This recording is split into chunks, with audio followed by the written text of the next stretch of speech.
Hello everyone. Welcome to our Lort Smith webinar today with our guest speaker Mia Shaw. My name's Annette Glenister. I'm the PR Comms Manager for Lort Smith, and today we're here to talk about getting some tips and training for us adjusting in a post-COVID world as we all return to workplaces. Some of us maybe not full-time, but others as we start to progressively leave our pets at home. We wanted to have a session to talk and to discuss what we might do to help our pets. So if I can first please acknowledge the traditional owners of the land in which we're meeting on today, and to acknowledge the leaders past, present and emerging. Thank you for joining us. I'd like to introduce Mia Shaw, who's going to take us through the tips and training. And we're in good hands today. Mia has her own business called Smart Dog Behaviour and Training, and she's also worked extensively with Lort Smith. Mia, with over 10 years experience working in animal sheltering with Lort Smith and also with other private clients.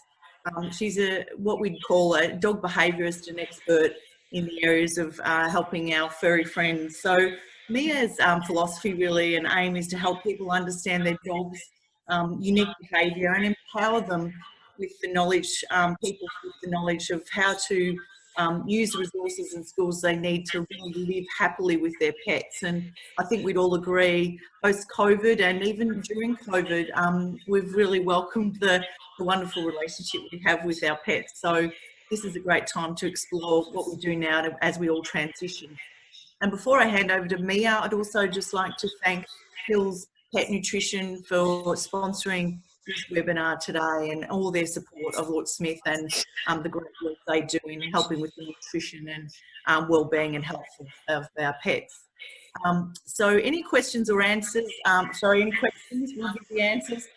Please jump on the Q&A part of the webinar and pop the question in there, and Mia will try and answer those questions. So without further ado, I'll hand over to Mia to talk to us some more. Over to you, Mia. Hello and welcome everyone. It's been a little while. I haven't been at Lort for quite a long time, but it's really lovely to be able to connect and kind of work with Lort and volunteers in this way, and whoever else will hopefully benefit from this webinar. So I would first really like to acknowledge the wealth of experience that is in this particular webinar. I actually don't feel, like, yes, I've worked in the industry for many years and work primarily with many dogs from different backgrounds and their families, but I certainly know that volunteers and staff at Lort are extremely experienced. So I'm looking forward to sharing your experiences as well if we have a chance, and some of the strategies that you may have been using. Everyone has a lot of information and experience that they can share, so it's all about what we can do to help integrate and help kind of transition our pets into this different period that some of us will be going through.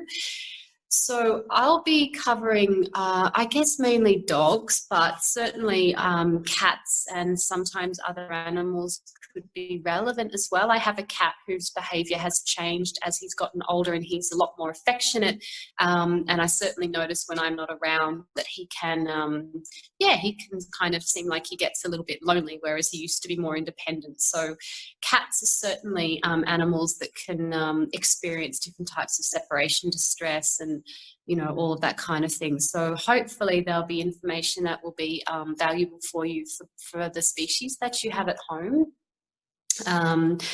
So there's a few key things that really I think will help us to kind of make this transition as smooth as possible, knowing that everyone's situation is quite different. So some people throughout this period, their situation hasn't changed much, their working life, but for some of us it's been quite a dramatic shift. And the big thing, of course, this year is that we have been home a lot more. So, there's been a lot of really funny memes, obviously, about, dogs being so happy about it and cats not being particularly happy about it. But that's not always the case. And depending on how dramatic your schedule has kind of changed, you know, we really need to help our pets out to make things easier for them when we might be starting to go back to work. So a few things that we want to start thinking about is if you've been working from home, whether it's, you know, full-time or whether you're kind of staggering what you've been doing, it can be helpful to start to replicate the routine that you might have once you do go back to work, or whatever your routine might be, because some workplaces will be staggered. So we might be not going back full-time. You might just start to get quite a bit busier, which is kind of what's happening with me now as well. So it's not quite, you know, exactly into the schedule that I used to have, but it's definitely getting busier and I'm not home as much.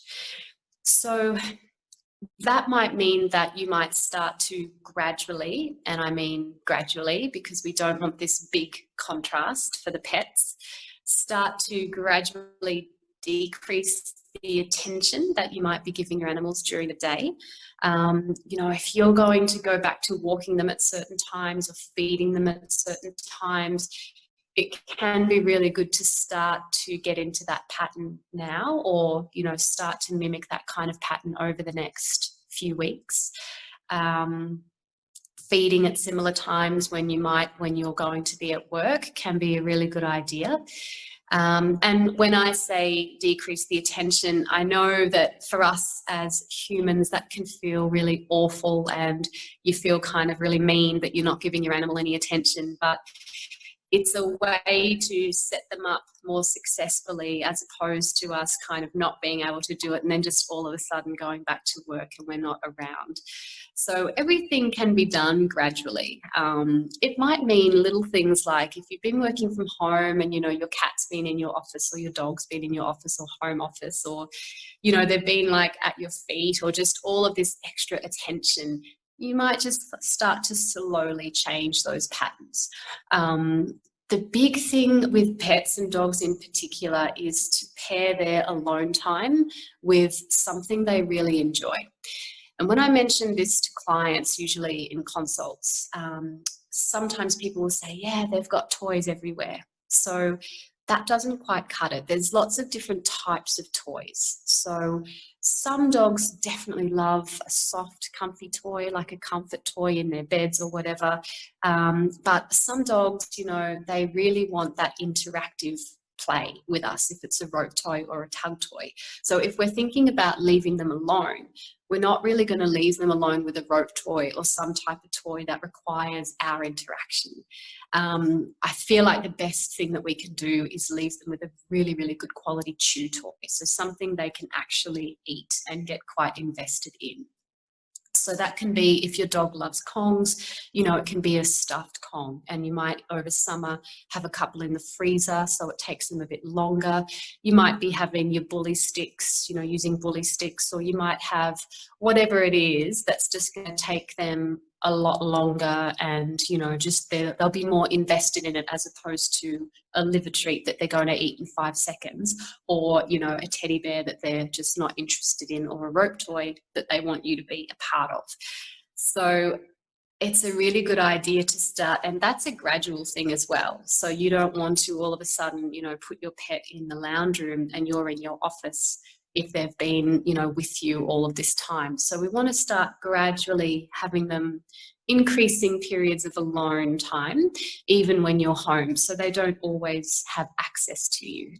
But we just want to make sure that when they're alone, it's paired with something enjoyable.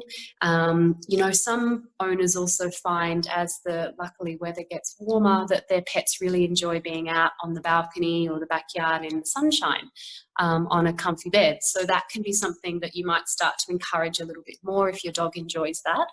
So it's really about figuring out, you know, what your unique animal kind of enjoys. So remember, you know, that dogs and cats are also just masters of observation, and we're all very habitual.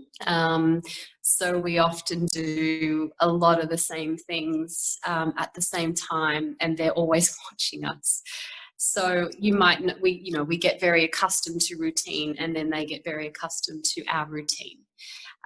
So just again, there's no drastic steps that really should be taken. They should be baby steps, just to help that transition. So we don't want to do it all at once, and that can relate to dogs and cats as well. So if your cat has been around you, just kind of non-stop right by you, maybe, there's plenty of environmental enrichment items for cats as well. So, there's it can be applicable to both.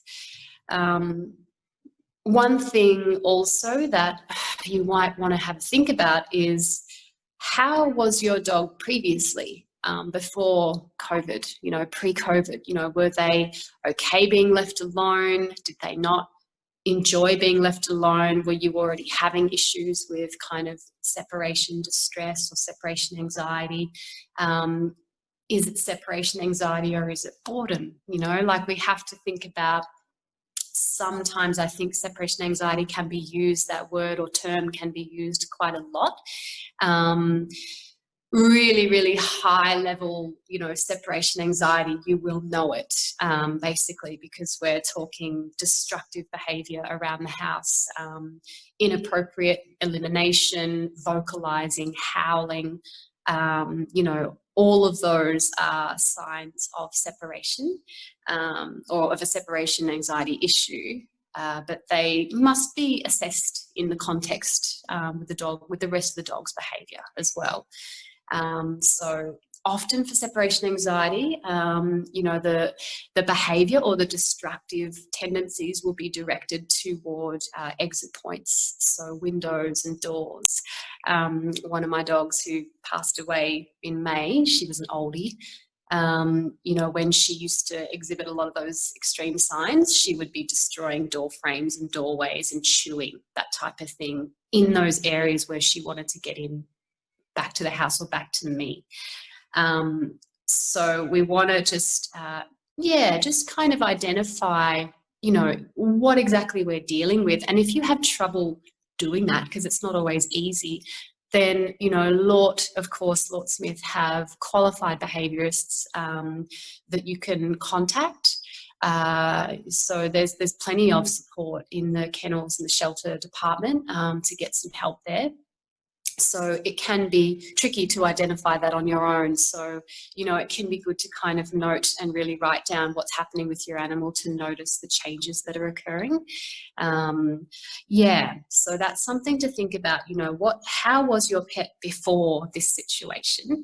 And just noticing if there have been any, behavioural issues that have started either since we all got into this kind of situation, or now that we know that we're going to be not home as much. So that's another point to consider. So just to really, the idea of separation anxiety, if it already existed. So one thing for, both, well, not so much cats, but particularly dogs, we really want to encourage independent chewing behaviour. So again, taking it back to April, my dog, who had separation anxiety all her life, the chewing behaviour, she was a dog that loved to chew. And I knew that because I could always give her something and she would just really be quite invested in chewing it. She wasn't particularly destructive, but she loved anything to chew. And the chewing action can actually tend to alleviate a little bit of stress or anxiety. So, that's something that you might notice. Is your dog a chewer? And if they are, then great. You're able to make sure that you've got plenty, again, of long-lasting, good quality items or chew toys that you can give them. So there's a particular brand in the bigger pet stores, WAG, W-A-G, and they have a good selection of bully sticks, pig's ears, but the goat's horns and the hooves and that type of stuff. So you might want to, the idea is that you get very good quality things. You don't want to get something that your dog is just going to destroy in half a second. So encouraging them to enjoy independent activities is really great. So that leads us to food dispensing toys and puzzle toys, that kind of stuff as well. So, you know, again, the more you can channel your dog's natural instincts, such as, you know, scent work or scent games, snuffle mats. Nina Ottenson has, you know, that wonderful website, Nina Ottenson. It's NINA-OTTOSSON.com. And she has a great range of puzzle toys that a lot of people use. In the kennels at Lort, you know, there's a great array of environmental enrichment items, same in the cattery as well. So I will also encourage you to, if you're on Facebook, to check out the canine enrichment page. There's probably quite a few, but if you just searched canine enrichment, there's a great page where there's people posting videos of what they do with their dogs to entertain them and keep them occupied. So there's just so many ideas. You don't have to go and spend a whole lot of money. There's a lot of DIY games and things that you could do. But I think that there's also some really, really valuable, you know, food dispensing and puzzle toys that you could invest in that would be really helpful. So you're always wanting to go for quality stuff, and just know your dog. You know, like a small Chihuahua or Terrier might need a different type of chew item than a Rottie or a Shepherd or a Staffy. So you want to make sure that whatever you're getting is just going to be hardy enough and appropriate for whatever pet, whatever style of pet you have. So another thing that we're always talking about as trainers, just in general, is keeping your arrivals and your departures very low key. So again, consults that I do, it can be easier for people to do this if there's adults in the home and if it's not a big share house, but that's not always the case. So regardless of whether you live alone or whether you live in a house with other people, it's really important that our arrivals and departures are very low key. So you don't make a big deal when you come home, and you don't make a big deal when you leave. And if you do have housemates or other people in the house, family or whatever, it's quite important to have this conversation with them, because if we do make it such a big event when we get home especially, then it's very likely that your pets will. And then there's this big, big contrast between when we're home and when we're not. So that's something that you want to consider as well. We can also start to desensitize our pets to our pre-departure cues. So that's something that you've probably heard before, you might already be doing. So that again just means that, you know, you might do things like pick up your keys and put them down, put your coat on and then take it off, pick up your bag and then put it down. So these things don't always predict us going, you know, because as we know, our pets are watching us a lot of the time. They're observing us, and we have a lot of similar cues and things that we do before we leave the house, obviously. So you can start to desensitize them to those kinds of things. Gradual departures can be really good. So that's where you're just starting to slowly leave the house and then come back fairly briefly before your pet might have a chance to become distressed.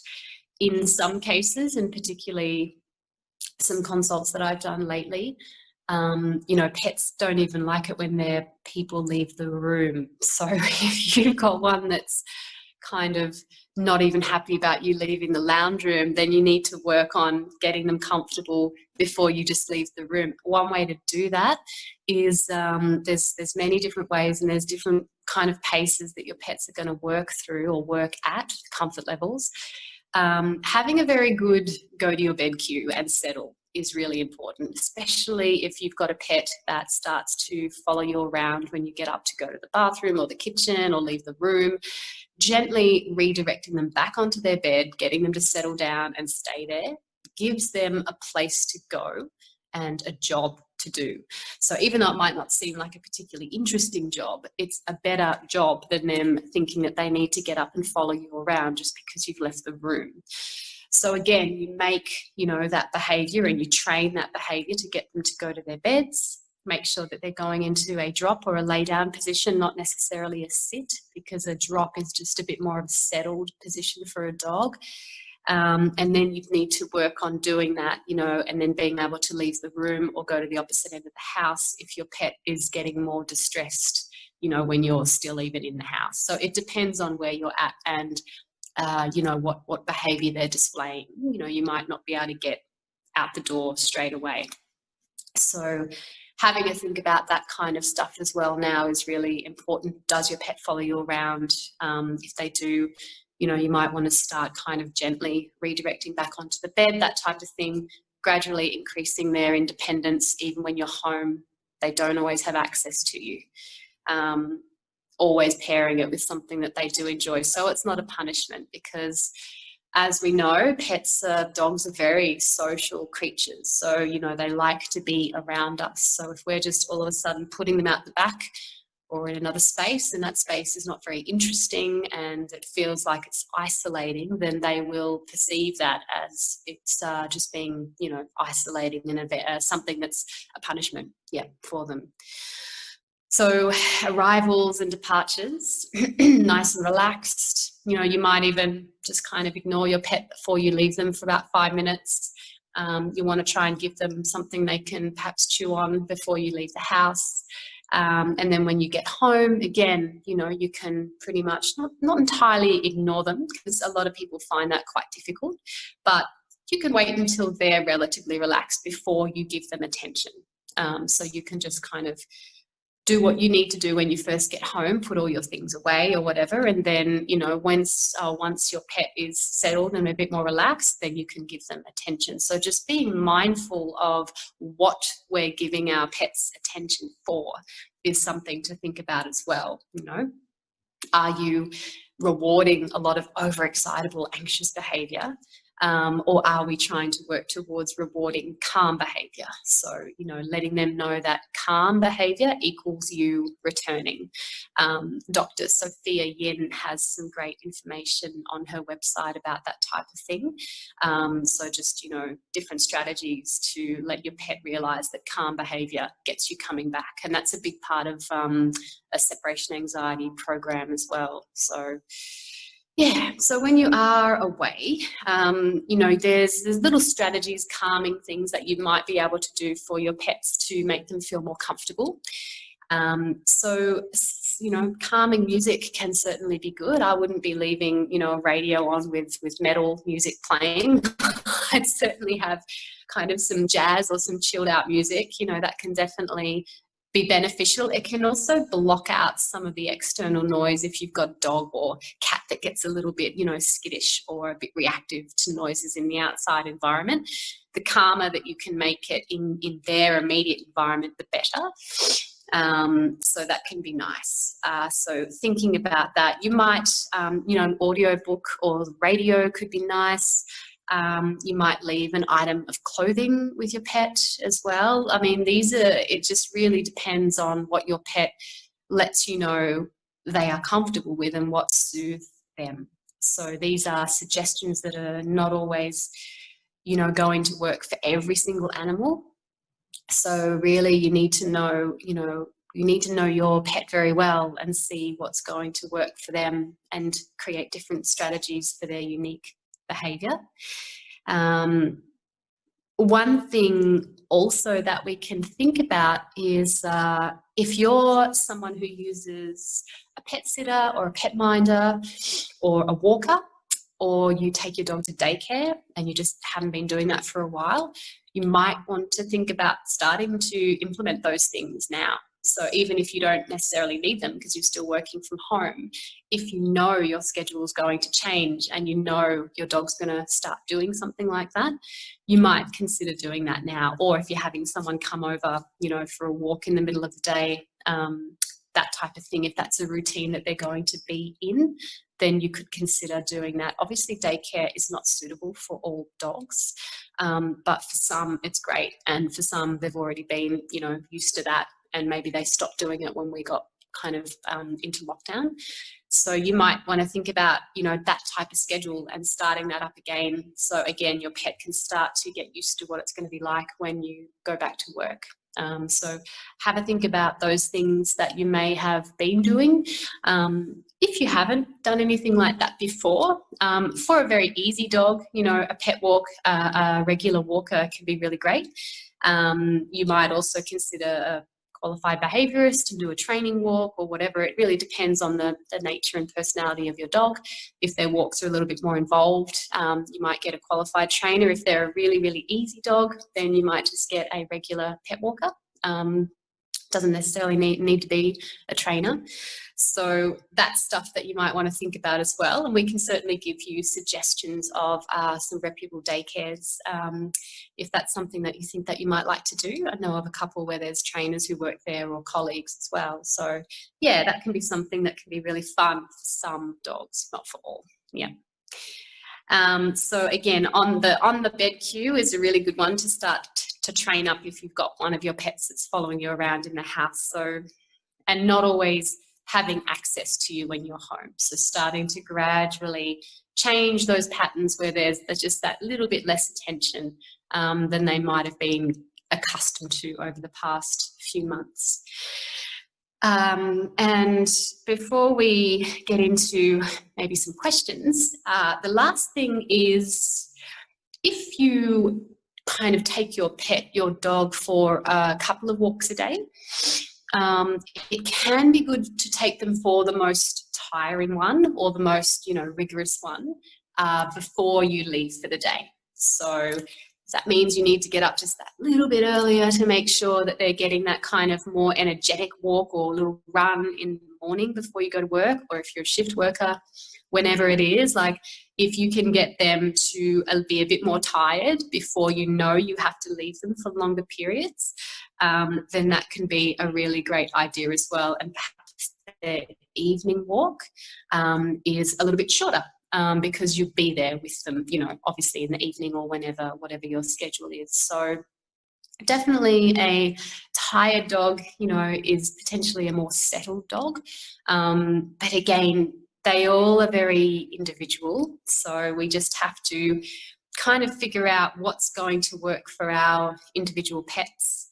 And then do what we can, you know, to help them out. So if you are taking them for a bit more of a rigorous run or exercise or walk before you leave and they haven't been fed yet, when you get home, do wait just a little bit of time, half an hour or so, before you would give them breakfast. And again, you would probably be giving them breakfast in a food dispensing toy or a puzzle toy. If you've just got the one pet, you might scatter feed in the backyard. So there's lots of different ways that you can feed them to make sure they're just not eating in 5 seconds out of a bowl. That's a really wasted opportunity for a dog just to eat out of a bowl. There are slow feeders, the bowls that have little divots and shapes in them that are meant to slow down the food or the eating, so they can be good, but for some dogs they still wolf out of those as well. So you kind of have to get creative, and it's really about encouraging more independence with our pets at this point. And then there's going to be potentially varying levels of symptoms that we might be seeing, you know, so yeah. So it's really a case of seeing what's happening in your home, and hopefully some of these strategies will be helpful for you.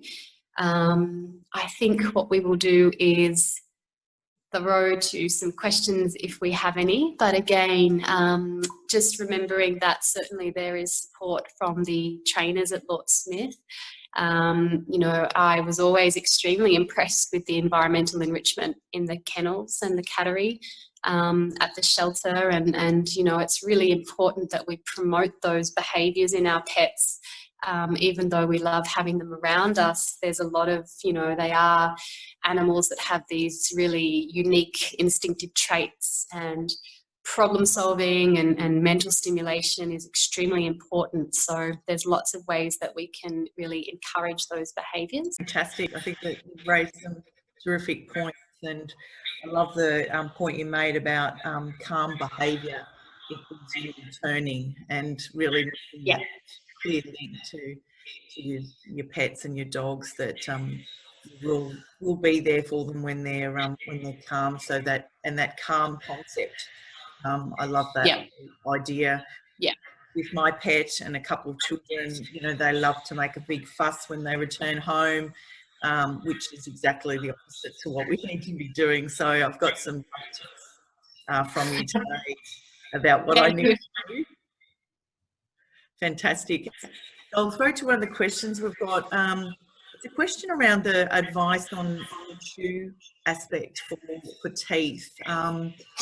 So one of the dental vets, Dr. Tom, gives you sort of a bit of a guide that unless you can make it indent in the item with your thumbnail, you shouldn't be giving it to your dog. It's no good for their teeth. So what's your view on goat's horns, cow hooves, etc.? Are they too hard for our dogs, or are they okay? Yeah, it varies. And again, I've had some, certainly probably not for puppies, because they could potentially be too hard. But yeah, I've had some. The other thing with those types of things is that some dogs won't go anywhere near them because they're not particularly interesting or they're not quite tasty. But from what I've found with experience with clients, it really depends on the dog. Some of them, they're absolutely fine, and the horns and the hooves, they'll be okay.